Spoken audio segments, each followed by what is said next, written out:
Being an artist, honestly, is not easy, and sometimes, honestly, it's not fun.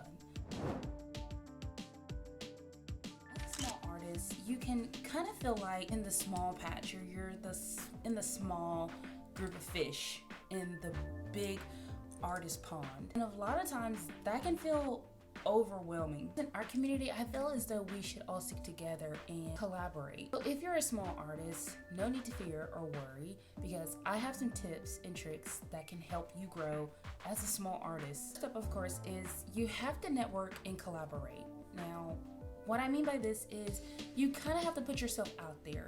You have to put yourself in uncomfortable situations. And what I mean by that is kind of start off with putting yourself in art conversations. Now, this could be something as simply as using what you have available to you, as far as maybe even LinkedIn, social media, Instagram, things of that nature. Networking and collaborating, you want to put yourself in, like I said, art spaces. You want to go out and attend art events. You want to attend art fairs and even free community events. I honestly have to say that I am guilty of this. I don't know what I thought as being a small artist. I thought maybe that I'd just sit around and post a few pictures here and there and I would grow. But unfortunately, it doesn't work like that. So you have to put in the effort to get the results that you want. A great place is to start at your local community.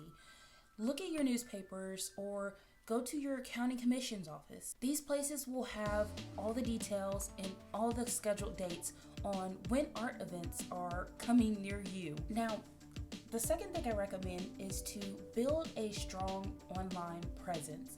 Now, of course, when you're building an online presence, you want to come off as genuine.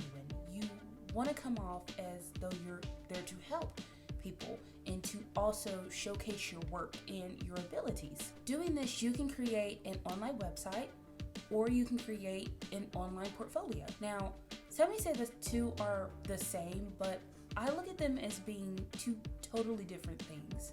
I mean, one is where you sell your artwork to your viewer or your audience, and the other is where you really don't want to sell, but you're just showcasing your projects that you have done and completed, and you're proud of those and you just kind of want to show them off. Using social media to grow as a small artist has been one of the best things that an artist can do. I mean, it's the jump that every artist needs, as though I feel. If you're an artist and you're not on social media just yet, don't worry.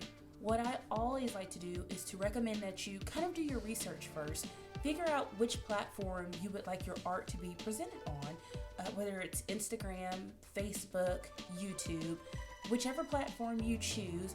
I would do extensive research on that platform. Therefore, you can master how the algorithm works or what the viewers like.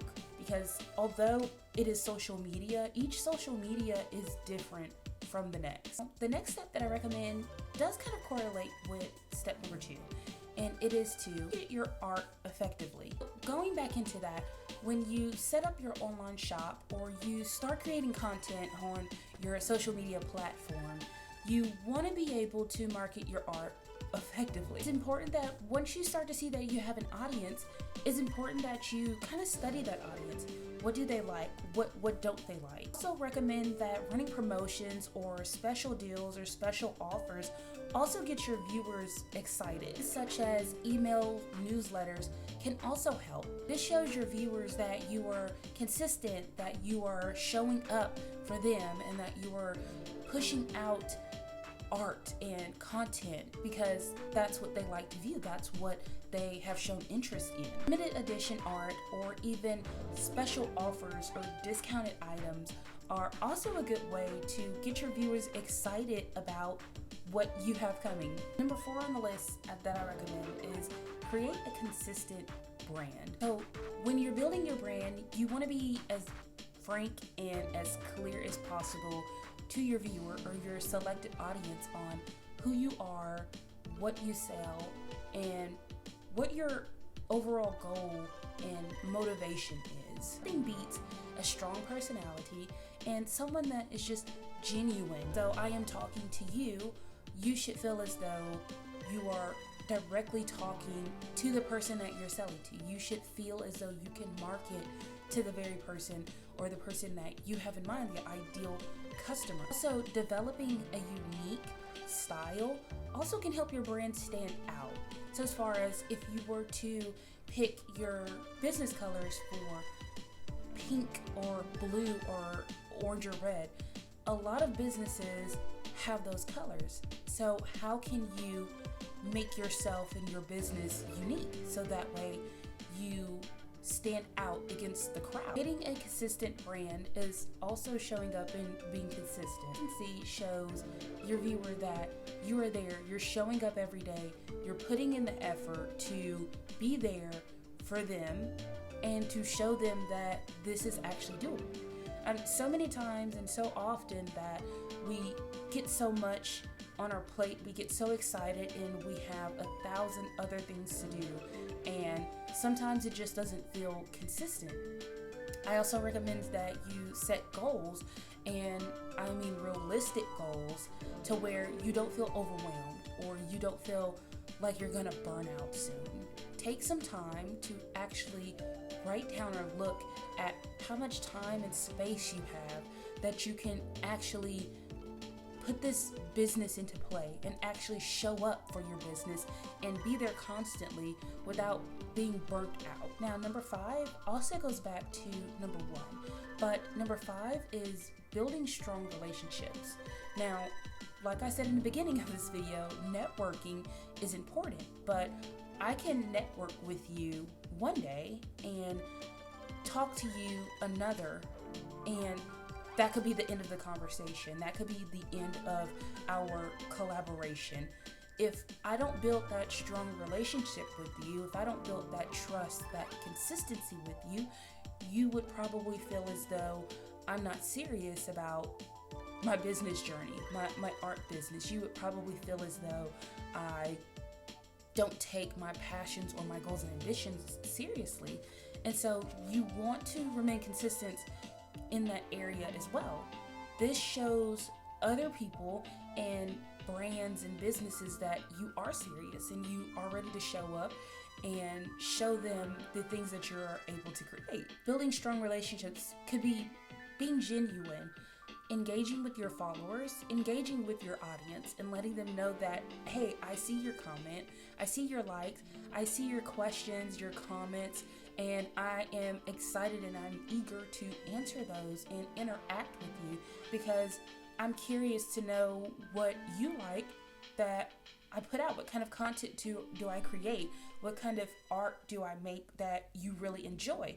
Or there could be some things as though they have questions regarding maybe some things that I do different that another artist doesn't do, and they want to know just as simple as, well, why do you do it? What has motivated you to do these things? People are just curious, and that's all it is at the end of the day. Also, offer value. I've learned that quantity over quality is a major difference. It does help in the long run. You wouldn't want to push out the same thing over and over again. You want to push out things that are of value, so that way your viewer, your audience, or your customer feels as though, okay, this is special to me. I feel as though I can connect with what you're giving, the value that you're putting out. I can connect with it. People often lean towards things that are genuine and actually feel real and that they can connect with. And of course, last but not least is stay consistent. I mean, showing up for your business, like I said, being there, doing your goals, completing your goals, your realistic goals, it's something that feels really good at the end of the day to know that I've set these 3 goals in place today and I completed them all and I don't feel burnt out. Being consistent means that you really never stop evolving. You're staying within the loop, you're open to learning, and you just don't want to quit. Also, I've learned that it's okay to be very frank and very honest with people.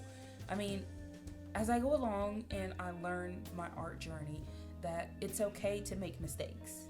People actually kind of laugh with you when you make mistakes. I mean, nobody's perfect. Show up for your business and show up for your art as well. I really hope these tips and tricks helped you as an artist. I know that if I had this information years ago when I first started trying to do my business, I would be so much further off. I would be ahead of the game.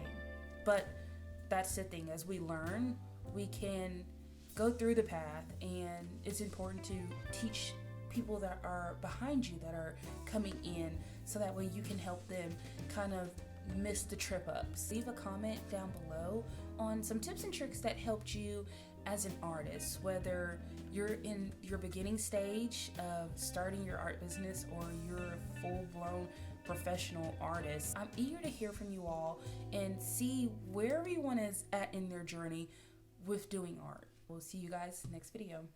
Bye.